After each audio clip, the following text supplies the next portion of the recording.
Hello दोस्तों, स्वागत है आपका आरआरटी कोचिंग क्लासेज में। आज हम पढ़ेंगे नंबर सिस्टम संख्या पत्ती के कुछ क्वेश्चन जो कि हर कॉम्पिटेटिव एग्जाम में आते हैं। ठीक है, तो क्वेश्चन नंबर फर्स्ट है अपने पास, 75 और 405 के बीच 3 अंकों की पूर्ण संख्या कितनी है? 75 और 405 के बीच, 75 और 405 के बीच कितनी पूर्ण संख्या है अपन को ये देखना है। तो ये कैसे पता लगेगा अपन को कितनी पूर्ण संख्या है? तो पूर्ण संख्या क्या होती है, पहले तो ये बताओ। पूर्ण संख्या होती है अपने जो जीरो से स्टार्ट होकर अनंत तक जाती है, ऐसी संख्या है जो जीरो से स्टार्ट होती है। 0 1 2 3 4 ऐसे अनंत तक, ये क्या आती है? पूर्ण संख्या है। अपन को इसमें क्या पूछ रहा है? 75 और 405 के बीच की 3 अंकों की प्राकृत संख्या पूछ रहा है। कितने अंकों की? 3 अंकों की। ठीक है, तो 3 अंकों की कैसे? जैसे ये 3 अंक है तो ये तीन अंक, तो ये प्राकृत 3 अंकों की प्राकृत संख्या है। ये 2 अंकों की है ना, तो ये तो 3 अंकों की पूछ रहा है। तो अपन सबसे पहले ऐसे देखते हैं, जैसे कि देखो 75 और 100, 75 और 100 के बीच में कितनी 3 अंकों की प्राकृत संख्या है? 75 और 100 के बीच में ओनली एक ही है क्या? 100। तो इसके बीच में तो ओनली एक एक प्राकृत संख्या है। अब अपन देखेंगे 101 से लेकर और 200 तक, 101 से लेके 200 तक कितनी 3 अंकों की प्राकृत संख्या हो गई? कितनी हो गई? 100। कितनी? 100। ऐसे ही 201 से लेकर 300 तक 100, और 301 से लेकर 400 तक कितनी है? 100। और फिर 400 से कहां तक चाहिए अपन को? 475 और 405 के बीच की चाहिए। तो 405 काउंटिंग में आएगा? नहीं आएगा, क्योंकि इसके बीच बीच की चाहिए। तो 404 तक चाहिए। तो 404 तक कितनी हो गई? 400 से 404, 401 से 404 तक, 4 टोटल 4 कितनी हो गई? 100 200 300 304 और एक 305। तो टोटल कितनी आ गई 3 अंकों की प्राकृत संख्या? 305। कितनी आ गई? 305। तो ये क्वेश्चन हो गया अपना ऐसे। ठीक है, 75 और 405 के बीच 3 अंकों की प्राकृत संख्या कितनी है? 305। ठीक है, नेक्स्ट क्वेश्चन पास क्वेश्चन नंबर 2 क्या है? 4 क्रमागत सम संख्याओं का योग 484 दे रखा है। क्या दे रखा है? 4 क्रमागत सम संख्याओं का योग कितना दे रखा है? 484। तो इसको अपन कैसे निकालेंगे? कैसे निकालेंगे? जैसे कि मान लो 4 क्रमागत सम संख्या दे रखी है अपन को, 4 क्रमागत। मान लो पहली संख्या x है तो दूसरी क्या होगी? x प्लस 2, क्योंकि जो सम संख्याएं होती है, जो सम संख्याएं होती है वो दो दो, मतलब दो दो का अंतर होता है उसके अंदर, क्रमागत के अंदर, है ना। x प्लस 2 हो गया, इधर x प्लस 4 हो जाएगा और इधर x प्लस 6 हो जाएगा। ठीक है, ये 4 क्रमागत अपने क्या आ गई? सम संख्या आ गई। अब इन सबको अपन क्या करेंगे? ऐड करेंगे। ऐड करने पर कितना आ रहा है? कितना है? 484। बस इससे अपन को मिल जाएगा। अब x x को जोड़ लो पहले, तो 1x 2 2 और 1 3 3 और 1 4, यानी 4x प्लस 2 4 6 6 6 12 12 बराबर 484। तो 4x बराबर, ये 12 को अपन इधर भेज देंगे, 484 माइनस 12, तो 4x बराबर, इसको घटाओ कितना बचा इसमें से? 472। x बराबर 472 बटे 4 का भाग दे देंगे, दे दो। 4 एकम 4, 4 एकम 4 3 4 8 32, कितना आया? x बराबर कितना आ गया? 118। यानी पहली सम संख्या आ गई अपने पास 118। तो दूसरी सम संख्या क्या आ जाएगी? इसमें 2 ऐड कर दो, दूसरी सम संख्या क्या आ जाएगी? 120, है ना। तीसरी सम संख्या क्या आ जाएगी? इसमें कितना ऐड करो? 4, 122, चौथी 124। तो ये 4 सम संख्या आ गई। आई बात समझ? ये हो गया अपना सेकंड सवाल। ठीक है, आया समझ? तो क्या है अपने पास? नेक्स्ट क्वेश्चन है अपने पास, 3 क्रमागत प्राकृत संख्या दे रखी है। 3 क्रमागत प्राकृत संख्याओं का योग दे रखा है 120। तो सबसे बड़ी संख्या ज्ञात कीजिए। 3 क्रमागत, उस सेकंड सवाल में क्या था? 4 क्रमागत सम संख्याएं थी, इसमें क्या है? 3 क्रमागत प्राकृत संख्या है ना। 3 क्रमागत प्राकृत संख्या है। प्राकृत संख्या क्या होती है? 1 2 3 4 5 अनंत तक जो आती है। 1 2 3 4 वाली संख्या ये क्या होती है? प्राकृत संख्या होती है। सम संख्या क्या होती है? जिनका इकाई अंक 0 2 4 6 8 आ जाए, वो क्या होती है? सम संख्याएं होती है। ठीक है, तो 3 क्रमागत कौन सी है? प्राकृत संख्या। तो 3 क्रमागत प्राकृत संख्या ले लो। जैसे कि मान लो अपन पहली क्रमागत संख्या x मान लेते हैं, तो दूसरी क्या हो जाएगी? x + 1, तीसरी क्या हो जाएगी? x + 2। ठीक है, क्रमागत ये हो गए अपने पास 3 क्रमागत प्राकृत संख्या। तो 3 क्रमागत प्राकृत संख्याओं का योग कितना दे रखा है? 120।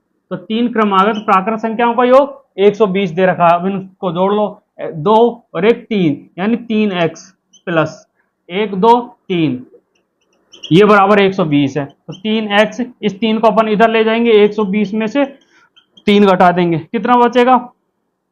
कितना आया? 117। कितना आया? 117। अब x बराबर निकालो, 117 बटा 3, और 3 का भाग 117 में देंगे, 3 किया 9, और कितना बचा? 2 27, 3 नाम है 27, तो कितना आ गया? 39। यानी पहली संख्या कितनी आ गई? 39। दूसरी संख्या कितनी आ जाएगी? 40। तीसरी संख्या 41। तो इनका योग देख लो, 120 ही आएगा। तो ऐसे निकालनी है अपन को 3 क्रमागत प्राकृत संख्या। आई बात समझ में? जिनका योग दे रखा है 120। नेक्स्ट क्वेश्चन है हमारे पास ये क्वेश्चन मार्क -22,731 -43,211 बराबर 10,601। तो इसमें अपन को ये बताना है कि यहाँ पे क्या संख्या होनी चाहिए, है ना? तो यहाँ कौन सी संख्या आएगी? तो इस सवाल को अपन कैसे करेंगे? कैसे करेंगे इस सवाल को? देखो, इस जगह पे तो अपन को इसको तो यहीं रखना है, और बाकी जो संख्या है सबको अपन को इधर ले जाना है। ठीक है, बराबर इधर क्या है? 10,601। अब इधर देखो, इस संख्या को इधर ले जाएंगे तो ये माइनस की संख्या कितनी क्या हो जाएगी? प्लस की संख्या। बोर्ड मास हमने पढ़ा होगा। ठीक है, ये क्या आ जाएगी? प्लस की संख्या हो जाएगी, इधर चला जाएगा 22,731, और इधर ये भी माइनस की, ये इधर जाएगा तो क्या होगा? प्लस का 43,211। यहां तक आई समझ? ठीक है, अब इन सबको क्या करना अपन को? ऐड करना है। पीछे से ऐड कर लो, 1 1 2 और 1 3 3, 1 3 4 4 और 0 4, 2 7 9 9 और 6 15, 15 का 5 का हासिल की 1, 2 और 1 ये तो जोड़ लिया, 3 और 1 4, 4 2 6, 6 में 0 6, फिर 4 तो 6 6 और 1 7। तो इसकी जगह पे क्या आएगा कि आंसर ये आएगा, तो ये वाला। ठीक है, तो ये अपना आंसर हो जाएगा इस क्वेश्चन का। तो क्या आ गया आंसर? 76,543। क्वेश्चन मार्क की जगह पे ये संख्या होगी। आई बात समझ? ठीक है, तो ये क्वेश्चन ऐसे होगा। करो। हमारे पास निम्न में से कौन सी एक परिमेय संख्या है? निम्न क्वेश्चन है अपने पास, तो इसमें बोल रहा है कि इनमें से कौन सी परिमेय संख्या है। मुझे ये बताओ, परिमेय संख्या है, परिमेय संख्या क्या होती है? परिमेय संख्या क्या होती है? वे संख्याएं जिनको हम p/q के रूप में लिख सकते हैं। वे संख्याएं जिनको हम p/q के रूप में लिख सकते हैं, वो, और जहां पे q बराबर 0 नहीं हो सकता, है ना? q बराबर 0 नहीं होना चाहिए, वो संख्या क्या कहलाती है? परिमेय संख्या कहलाती है। ठीक है, अपरिमेय संख्या जिनको हम p/q के रूप में नहीं लिख सकते हैं। ठीक है, तो परिमेय संख्या अपन कैसे पहचानेंगे? कैसे? देखो, ये 32, इन सब का अपन करते हैं पहले गुणनखंड। क्या करेंगे? गुणनखंड। 32 का गुणनखंड कर लो पहले। तो 32 का गुणनखंड करो, 2 से भाग जा रहा है 16 बार, 8 बार, 4 बार, 2 और 1, 1 2 3 4 5, कितना आया? 2 की घात 5 आ रहा है ना? 2 की घात 5 आ रहा है। अब इनमें ये देखो, ये 5√32 दे रखा है ना? तो जैसे 5 वाला ले लेते हैं। अब ये 5√32 का मतलब क्या होता है? देखो, ये समझो पहले तो। जैसे अब मैं लिख दूं डायरेक्ट √32, इसका क्या मतलब होता है? जो अंडर रूट का मतलब होता है, इसका मतलब होता है कि घात 1/2। क्या होता है? घात 1/2। इसका अगर कुछ भी संख्या नहीं है, वो तो 2 होती है। अगर कोई और संख्या लिखी होती है तो वो मान के चलते हैं, नहीं तो इसमें कितना होता है? 2। जिसमें लिखी नहीं होती उसमें ऑटोमेटिक 2 होता है ना? तो इसका मतलब तो होता है 32 की घात 1/2। और इधर मैं लिख दूं, मान लो ये है 32 और इधर लिख दिया मैंने 3, तो इसका क्या मतलब होता है 32 की घात 1/3। क्या होता है 32 की घात 1/3। ऐसे ही देखो, अब ये अपने पास 32 का मतलब है 2 की घात 5 है ना, और इसमें 5 √32 दे रखा है, इसका क्या मतलब होता है 1/5। होता है नहीं होता। अब देखो ये पावर में 5 भी है और 1/5 भी है, तो पावर पावर होती है तो वो क्या होती है आपस में गुणा हो जाती है। तो इस 5 से ये 5 कट जाएगा तो क्या बचा 2 की घात 1 बराबर क्या आएगा 2। आएगा नहीं आएगा। तो ये तो हो गया अपना क्या अंडर रूट की संख्या को सोल्व करना है ना। अब इधर देखो, अगर मान लो ये होता तो ये क्या है 2 की घात 5 की घात क्या है 1/3, तो इसका क्या मतलब हो गया 2 की घात 5/3।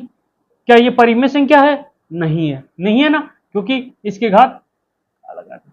और इधर देखो ये अंडर रूट में संख्या आ रही है, और इधर देखो ये क्या है 2 की घात 5 की घात ये आ जाएगा 1/4, इसका मतलब 2 की घात 5/4, तो ये भी नहीं है ना। और एक ये है, ये संख्या बची अपने पास 2 की घात 5 की घात 1/6, इसका मतलब 2 की घात 5/6, तो ये भी नहीं है। तो संख्या कौन सी है आंसर इसका? ये वाला है ना। और सोल्व कैसे करना अपन को? ऐसे सोल्व करना है, कितनी भी बड़ी संख्या आ जाए उसको ऐसे सोल्व करना है। ऐसे पता लग जाएगा अपन को इनमें से कौन सी परिमेय संख्या और कौन सी अपरिमेय संख्या है ना। तो टोटल तो 3 संख्या, ये तो अपरिमेय संख्या है और परिमेय संख्या ओनली ये है।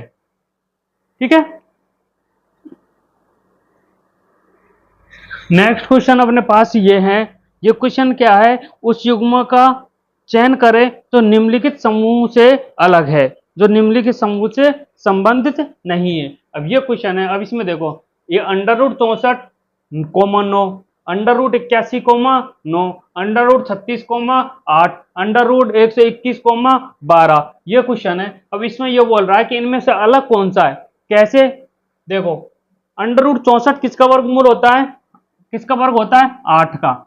8,9 ये तो है 8,9, ये क्या है 9,10, ये क्या है 6,8, और ये क्या है 11,12। अब इसमें देखो ऑटोमेटिक सबको समझ आ रहा होगा कौन सा बेमेल है। कैसे? देखो 8,9 रेगुलर आ रहा है, 9,10 रेगुलर आ रहा है, 11,12 रेगुलर आ रहा है, लेकिन 6 और 8 इसमें 2 का फर्क है। इसमें कितने का फर्क है? देखो इसके बीच में 1 का, इसमें 1 का, इसके अंदर 2 का, इसके अंदर 1 का। तो पता लग रहा है कौन सा बेमेल है, इसमें कौन सा संबंधित नहीं है इस ग्रुप से, ये वाला संबंधित नहीं है। ठीक है, तो ऐसे करेंगे अपन। ठीक है, और नेक्स्ट वीडियो बनाएंगे अगले नेक्स्ट क्वेश्चनों से। ठीक है, अब आज के लिए इतना ही करते हैं।